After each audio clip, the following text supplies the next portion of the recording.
Sasa tupite tu kwa uchache kuangalia namna ambavyo Tanzania inaenda kujipiga kwenye AFCON 2025, namna ambavyo tunakwenda kuanza pamoja na wapinzani ambao tuko nao.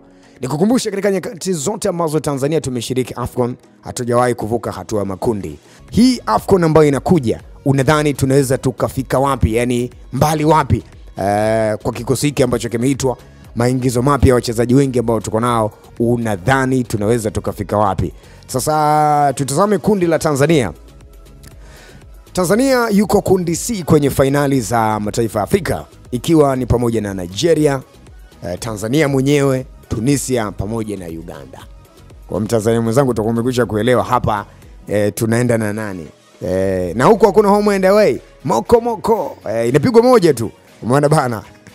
Mechi zinakwenda kuanza Disemba 21, ambapo wenyeji Morocco ndio watakuwa wanaanza dhidi ya Komoro. Lakini kwetu sisi Tanzania, mechi yetu ya kwanza tarehe 23, mechi ya kwanza Tanzania dhidi ya Nigeria. Lakini baada ya hapo mechi inayofuata Tanzania itakuwa inacheza dhidi ya Uganda tarehe 27.